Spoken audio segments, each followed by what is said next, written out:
Right then, morning update. Blanking, sort of as expected. The swim that I'm in, obviously I've sort of chose to go next door to Tom to have a social, and that's why I'm blanking. No, not making any excuses. There's still a chance here, because obviously as the day goes on, they obviously creep into this corner. However, there's no sun today as there was yesterday, so I'm a little bit worried in that sense. Still a chance of maybe picking one off, but I'll get to the point. I've seen and heard the majority of fish on that far side, up against that margin, some in the open water over there, and probably my favourite swim on the lake, the goose. It's a mega swim.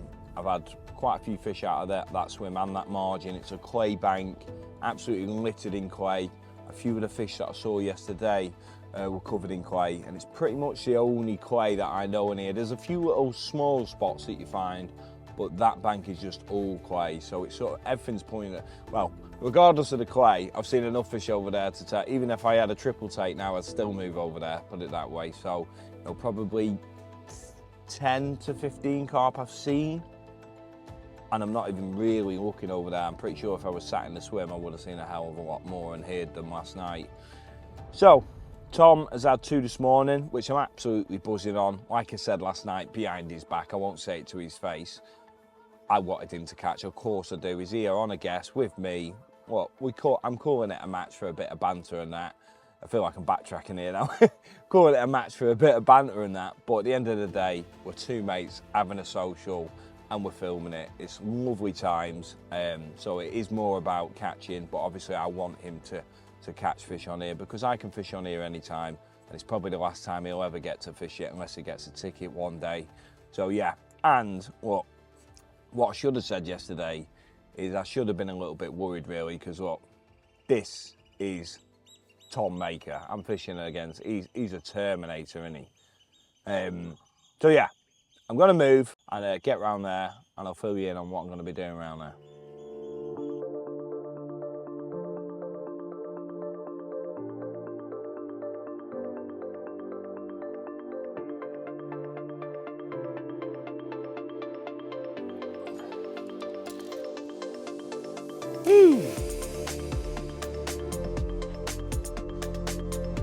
Might need it. There we go.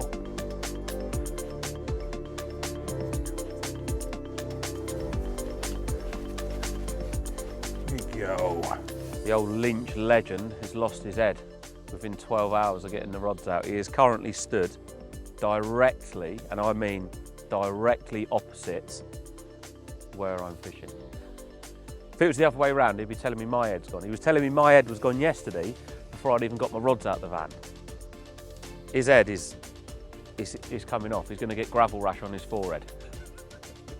The head is gone. But in fairness to Scott, when we did walk round, the other side of the island is a bit narrower to get to, or chuck to the island, and he did say it was one of his favourite pegs. But yeah, we haven't heard as many through the hours of darkness as what I think Scott was hoping we were going to hear, but the wind's been quite strong and the trees are really high above us and they're clattering about. And I think where they're quite old fish, they don't bound out the water like probably what younger fish do. So even if they were showing, you wouldn't really hear them unless they were right in the lee of the wind. And since it's got light, since I've had these bites, we have seen about 2 or 3 fish over there. So I don't blame him for moving, but what I just want to say to people is he might tell everyone that my head's gone, but the Linch legend head currently is like a slinky. His neck is like a slinky. It's just head, there's one, he's just seen one in the margin there, look. He's seen that, look. Yeah, his head's just lifted up off the floor. Just back up right now, he is. Yeah, he's gonna move. I can't blame him for moving. At the end of the day, like he said, there's not a great deal of fish in here. And if they're not there, I know it's obvious, but they're gonna be somewhere else. On the plus side, if he spooks them away from there, they might sit in the middle, which means I'll catch even more. But anyway, 2-0. Not that I wanted to say that. But if it was the other way round, he would be letting me know. And fish are showing just behind this tree that's hanging over there, a little bit further out. The ones again down the margin. I know it drops right off into silt there, I can walk it, but it's a funny cast that, so That's why I grabbed the baiting pole. I think that's a baiting pole job. And then there's been a couple showing sort of open water, this bowl area that I know them to like to get. So, don't know what I'm going to do yet. Not in any rush. One thing's sure, there's a little gap down here that you can poke a rod in. I'm going to go and have a look in there and definitely put just a little handful of bait on it, just keep my eye on. And then, yeah, maybe shuffle a couple of singles out or something. We'll see. Not in any rush.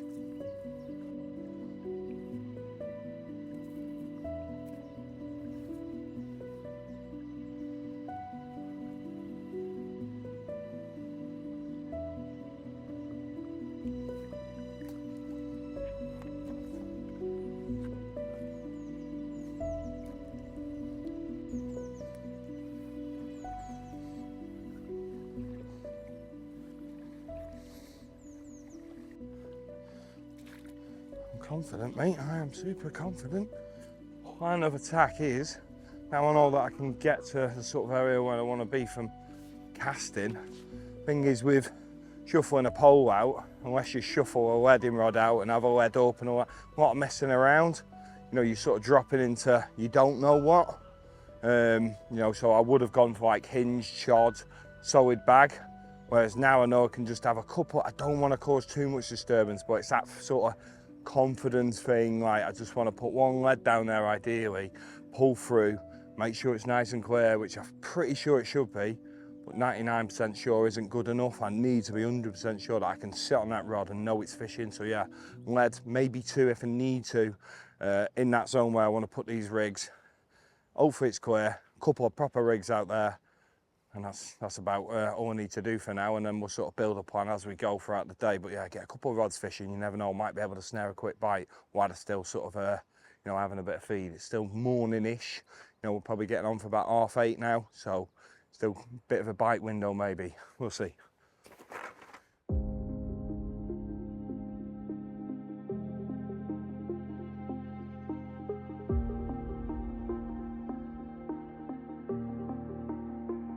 Well, I couldn't have wished for a better start.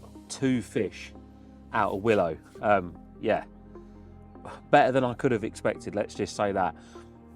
Last night though, before I put the rods out, you know, just one of them nights when everything just goes right. The rods went out nice, I got a nice drop, the line lay was good, the bait went out over the top, and I'd have almost been a little bit disappointed if I didn't get a bite. But that being said, I fully expected not to get a bite. But one thing that is quite apparent is there is quite a lot of fish sort of behind me. So where I am, I'm fishing sort of up the side of an island, but round the far side of the island, it has been flooded over there, so I don't think it's in a great deal of angling pressure, and that's clearly where a lot of the fish are.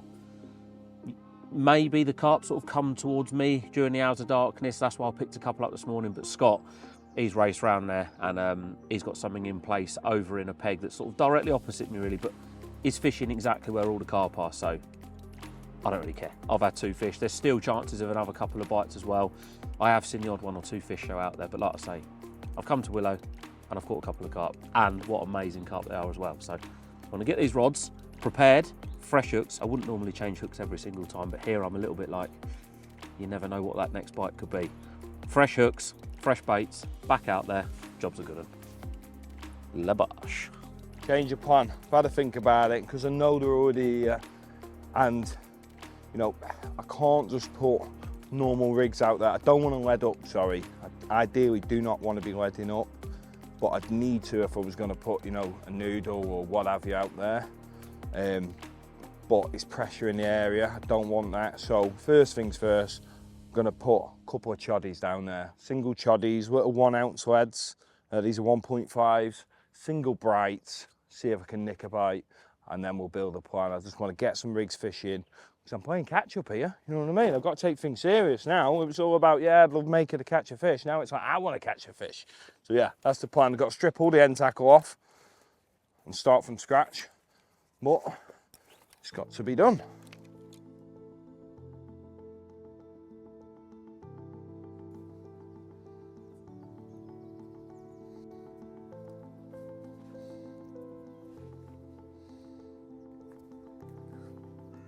There's one.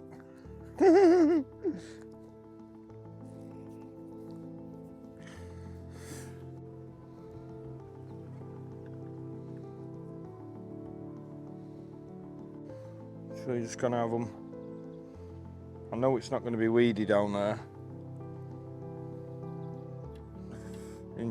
Couple inches apart.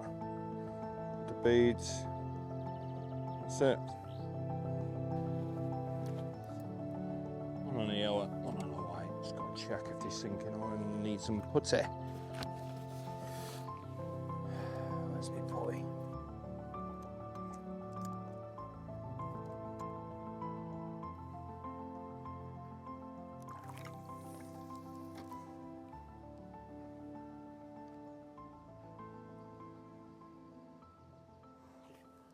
So deep there.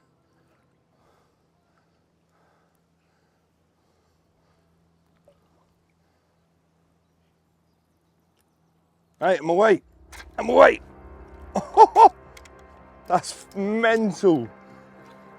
I haven't even got a net set up, lads.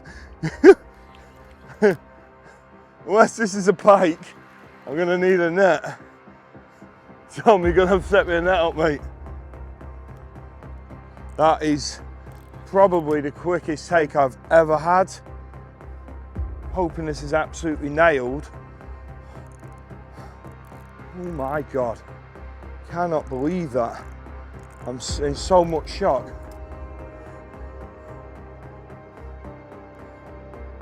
Must have just landed right in the mother load or something. Literally just settling the line and bang. Must have followed it down. Surely.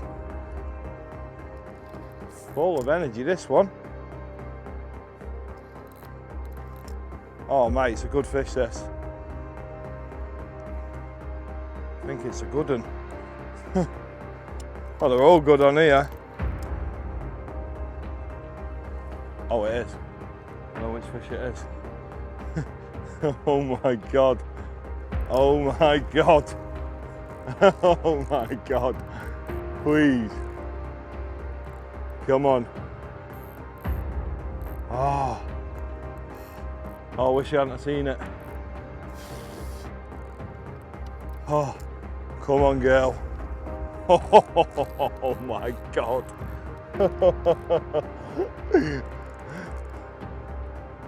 Yeah. Oh, come on. Oh, not going in there. My, what's it doing? This fish is on a rampage. That's it, girl. Oh my God, she looks big. She looks big. Oh, shouldn't even be saying that. That's it. Come on. Come on. Get in here. Get in here. Yes! Oh my God, I can't believe that just happened. And that is one of the lake's gems. Nicholas, can you confirm it's carp this is? Nick's here, the bailiff. I thought it was trio. Is that half one? No. It's fat. Is that one that you had on under the bush? Yeah, that one, yeah. I know what one that is, yeah. It's a fatty. Yeah. It's about 38, 39 pound that. Wow. That's that one they like. Yeah. That is a special carp. I think I might have to call Mr. Maker and tell him it's game over, regardless of what he catches now. Well, it's not like me to be lost for words. Good for us though. But yeah, I'm still blown away, mate. Yeah, check it out. Right, I'm going to climb out if you can hold that for me, mate. That is a wide old fish, that. You can be gilly for me for once. Are we out? Right, you alright getting the back? I'll get the rear end. Oh, it's bending the bar. It's Wow. actually bending the bar. Mate, it's actually quite a size, that. Alright, it's good fish, man.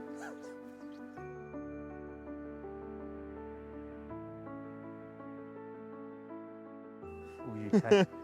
Right, go on I'm then. going to read it. You do it. 37. Why am I shaking? Go on. 37.10. Oh my days, I'm buzzing. Big carp. Nice one, mate. Well done, mate. look at that. Oh my days. I am lost for words, honestly, incredible. Like the old saying, you know, a minute in the right place is better than a week in the wrong. I mean, that definitely proved that one right. I've never seen it, never done it, but wow, I am buzzing my head off. I'm rambling. Get in here, Thomas. Come in here. I'm impressed. Mate, that is an impressive carp. Oh my God. Wow. Mate, that is what we came here for. Mate, honestly, that's what we came here for, mate. It's sending shivers up my spine, and to do it with you, mate, like, oh mate, makes me want to cry, man. That's a mad carp. Honestly, how quick, I've never seen, and you have to give these fish even more credit than anywhere else because they don't come out. It could not have been caught for a good few years. You just don't know, and it's taken that split second to get a bite off of that, and it might not be caught again for another. Let me just spin it round. Similar amount of time. Let me show you this other side. Just look how special they are. Oh my God. These are the fish of dreams. Look at that. This is the biggest and best carp I've had out of this lake as well. And definitely the biggest fish I've had on a chod. And the quickest fish I've ever caught in my life. And I don't think I'll ever beat it. Wow. I'm going to jump out and let you get some pictures. Yeah, let's get some stills, man. Mate, all big carp. Big carp, yeah. Come on.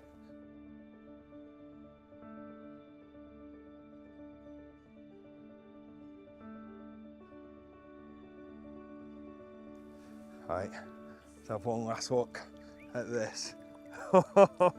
How incredible is that? I don't think this smile's going to go anytime soon.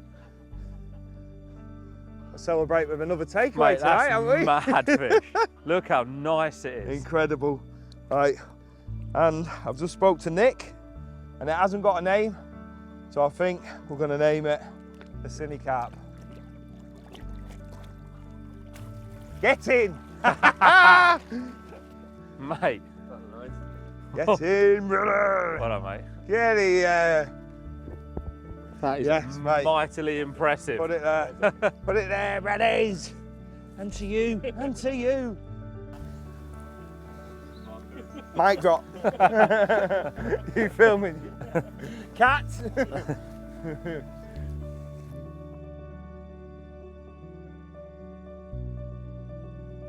I'm just currently having that moment that I'm sure many of you can relate to, where something like that happens and you sit down, you get a minute to yourself and you're sort of processing it, and you just get that smile and you're like, wow, what just happened? Is probably my favourite moment of any capture. That moment that I'm talking about, you know, when you just sit down and you sit back and you're like, wow. Like, it feels like there's a load of chaos around you and all that. If you're that type of angler where there's always people around and doing your pictures and all that, generally most are. Some do sneaky self-takes out, each to their own. But yeah, you share the moment, but then when everyone disappears, it's a bit surreal. I'm sure people are nodding at the screen now like, yeah, I know what you mean. And you on your camera, I've literally just been on my camera looking at the shots. Wicked. What a carp. But yeah, I just... Tom just asked me there, like, what you doing for your night plan? I'm like, I didn't even thought about it. I'm like, just let me soak this up, cherish this moment, I suppose. And yeah, it's nice to share it with all the boys and that, especially Maker. You know, obviously we're really good mates, just two mates fishing. Nick was here, the bailiff, lifelong mate pretty much. Say lifelong, I haven't known him since I was a kid, but I've known him probably half my life now because I'm getting old. But yeah, I'll stop rambling and continue soaking it up.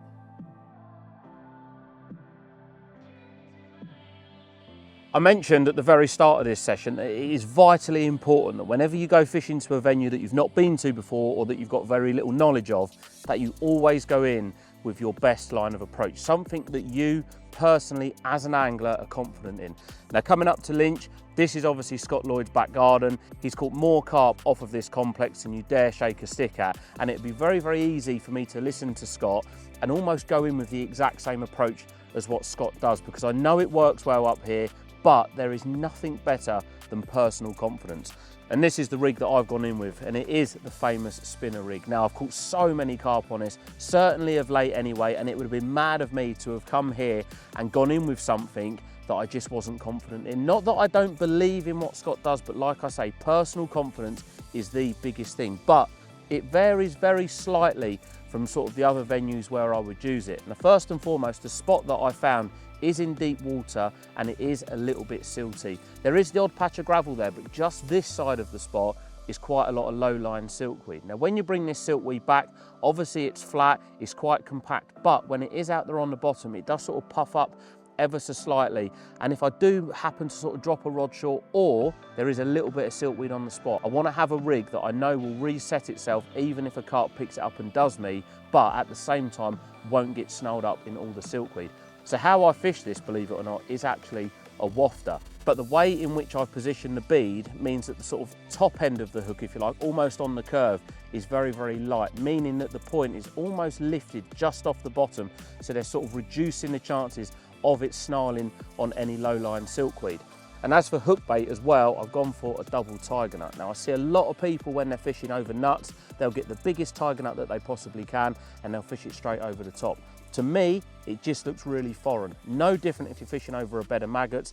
People put maggots in their mix and they want to fish a massive, great cluster over the top.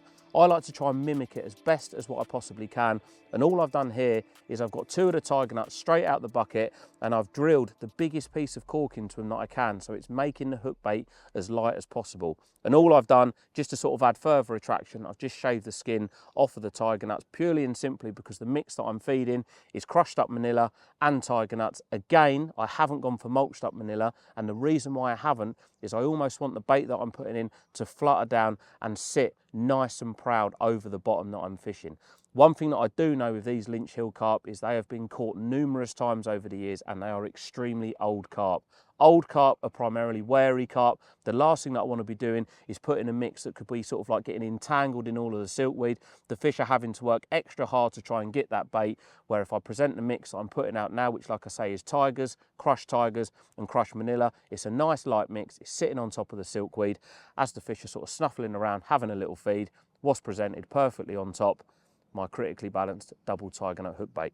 So there you go, that's a little bit about the rig. Oh, I should mention as well, the boom length. I haven't changed anything with regards to the boom length. Some people like to use shorter for sort of older, more wary fish. Again, like I've said, personal confidence is a massive, massive thing. Exactly the same length boom, that's probably a 10 to 12 inch boom. It works for me everywhere else. I don't see any reason why it's not going to work for me here on Willow.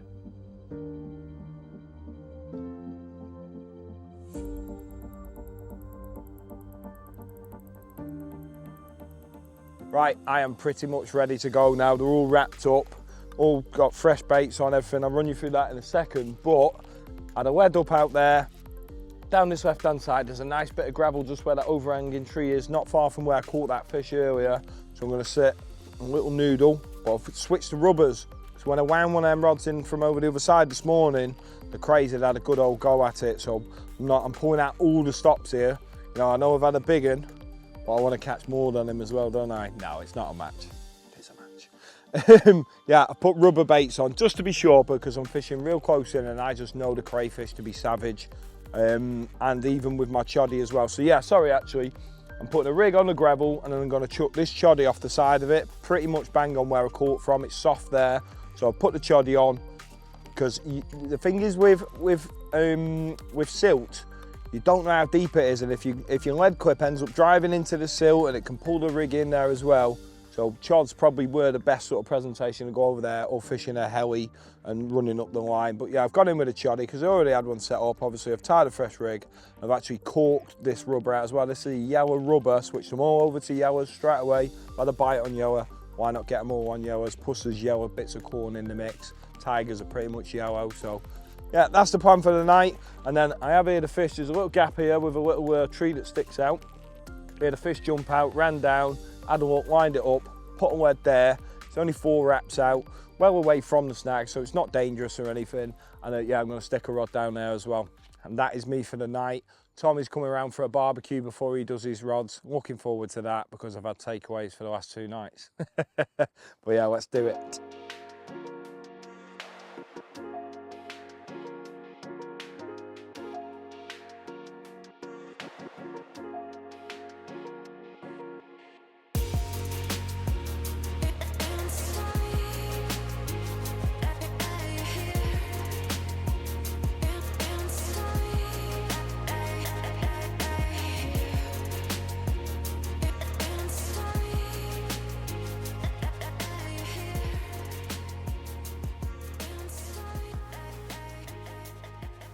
My rods are out for the evening, absolutely buzzing. Couldn't be any more confident, honestly. It's all gone perfect. Apart from the rain that came down, that was torrential, hence the wardrobe change.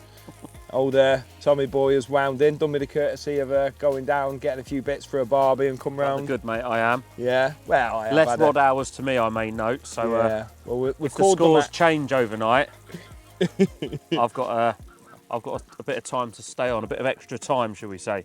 Yeah, Yeah, we all nice rest in barbecue. the swim. That's an edge. Well, Yeah. yeah. What are you going for? Same thing again tonight, or what? Very much do the same thing or a similar thing most places because it works. Yeah, because it has worked. It's doesn't worked last it? You night. can own them all out there, though. No, I'm going to keep one in the margin. Oh yeah. Yeah, just because like you've obviously caught one out the edge Yeah, I today. suppose, yeah. Every time we've walked around, we've seen them in the edge in various places, and the only thing that always concerns me is whenever I fish with braid, fishing free on the same spot can be a nightmare. Taking them out. Because and the that, problem with braid is with mono it sits true to where you fish. Yeah. Because braid's a lot thicker, it never sits true to where you're fishing. Straight. So it's harder to get them accurate. Whereas if you've got two out, Yeah. it's easy. And plus as well, Yeah. if you do catch up one of your rods when you've got braid on, Yeah, there's a it's higher bit more of a chance of it nightmare, going isn't it? wrong. So yeah, But anyway, back to this evening. Sun's just gone in. Thank you very much. now it's cold. We've had rain, we've had a bit of hail. Hail. Oh, we've had it all. It is going to be colder tonight. Like if I was to look at this night on paper, I would say we've probably got a lesser chance of getting a bite than what we had last night. But on the flip side, Yeah. we've got rods where we've caught fish. So Yeah. I feel mega confident, obviously. I mean, the fish have been down this margin, had a little stalk for them, even been down and put a bit more bait in as well, and there was a couple there. So I'm confident they're patrolling this margin. Hopefully they're still well up for it. We'll see. There's a couple other anglers on now as well, which is always good, bit of there's pressure. pressure everywhere now. What? There's pressure to like obviously your right, my right and left as well, which keeps them moving. Obviously the depth of water's tricky because it's 15 foot out in the middle. Yeah, And towing you're on that, asking yeah. them a lot to go down and feed. But they did. Yeah. They did feed this morning, and Yeah. before we even come here, I says to Brad, I said, if we can go there and have a chance of catching one fish, Just one between we've us, had that's a what right we touch. said. Right, And I'm we've had three. more than happy already. We are more than happy Yeah. already with what we've caught, obviously. Obviously, we'd always But, like more. yeah, I You mean, know, what Tom doesn't know is I actually, because obviously I was on my own yesterday evening, I was actually saying to you that I wanted you to catch a fish. I wasn't fussed about me. Because I was being a nice guy, you know, because like we said yesterday, I've got a ticket for life and you haven't, so it's all, you know. Until he's round here. No, to be fair, Yeah. it doesn't matter how many years you fished anywhere. If you love fishing that place, you will always put maximum effort in. And Yeah. you see these fish in here, and you might have fished it for 13 or 14 years, but in that time, that fish you caught today could have only been caught twice. Yeah. So it's not like they're out every week. No, You know, they're no. such rare fish. Even the two that I caught, what's to say one of them's not been caught for a long period? You just Yeah, don't know. It's 100%. a place like this. Every bite is special. Yeah. Yeah. I was proper shaking like this morning when that first one ripped off. Yeah. And on braid, it makes it even like heart in the mouth stuff. But yeah, I'm gonna smash a good barbecue. Let's have a for look. want of a better word. Oh, look at them Nice mushrooms. display of mushrooms on there. We'll stop chatting. We're going to eat this, yeah. and hopefully we're going to wake up some carp. Some carp. I'm going to go back and do exactly what I did last night because it worked, and hopefully the next time you see us, we'll have another willow carp in the net. 4-3 to me. No, what's that? 2-1. 2-1. 2-1.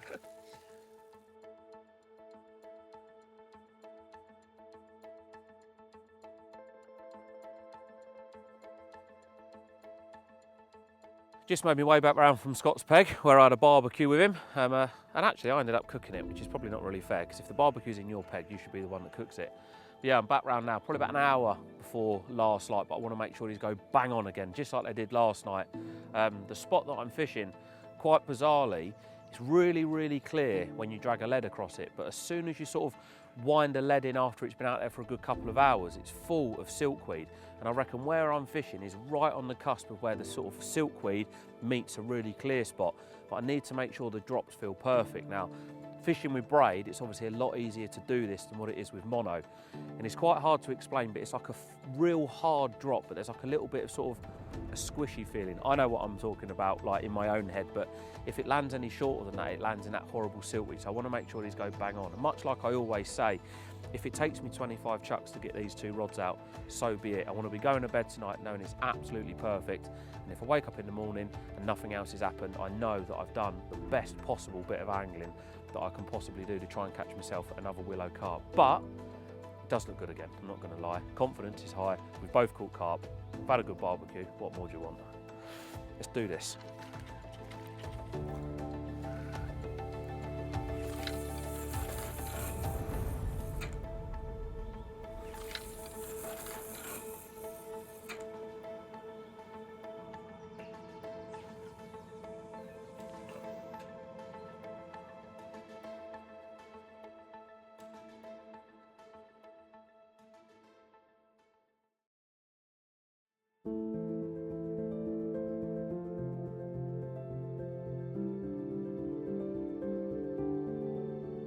As nights go, I had about a good night's sleep and that's it. Yeah, nothing. I haven't heard anything, I haven't seen anything this morning. So one, put it down to the angling pressure changing and the weather conditions changing. It's gone flat calm this morning. No pressure's come right up. There were clearly must have been here because there was no anglers and the wind was hacking into this bank. Probably not been fished for a while because it is all a bit flooded and that. So yeah, put it down to that. If there's one thing that's going to move fish, it's angling pressure or weather conditions. That's what I always say. They're the only 2 things that will move them. But the good thing is Tom has had a bite. Absolutely buzzing for him to have 3 willow carp on a little bit of a guest social match, whatever we're calling it. So yeah, I'm going to wrap up slowly, finish this brew, wrap up, get myself around there and see what he's got.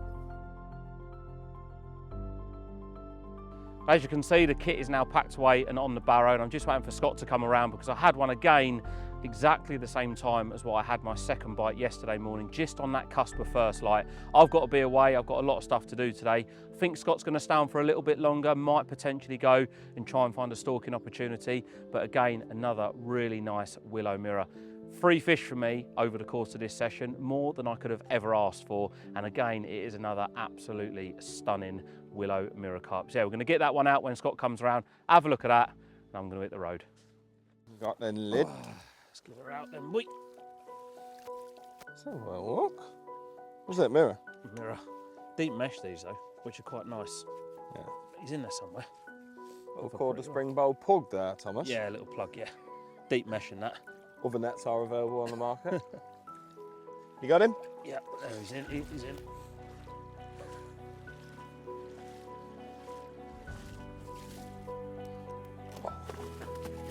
Oh, he's active, he's active. He's kicking off. Lovely colours. Oh. Lovely, isn't it? That wicked, mate. Well, here we go then. What a way to end the trip. Another willow carp, which I believe brings the tally to 3-1, but I reckon you won the battle, but I won the war. What are we saying? Yeah, I think it's just all round been an amazing session. Without a doubt, one of my most enjoyable sessions. Just to, even if I hadn't have caught, to witness what I did yesterday with Scott, with that big un, was, I don't want to blow his head up too much, was unbelievable. Is my head going off the screen now? And just look how special these fish are, you know. All of them have been different. Proper old fish, proper carp. It's been nice to catch a few. Yeah, it's been amazing. Thank you to Nick at Linch for allowing us to come down. It really has been an enjoyable trip. And we hope that you lot enjoy watching it as much as what we have making it. It has been another amazing trip. And I believe that's one apiece now in these social matches. So the next one's going to be quite interesting. I think we should go somewhere where we've both not been. We've been your back garden, done my back garden. I've only been here once. Yeah, so no. Effectively, this is that's what a bigger victory than St John's. I mean, let's go somewhere where we've both never been. Yeah. Yeah, let's go for that. Maybe we should go abroad. Till next time. Until next time.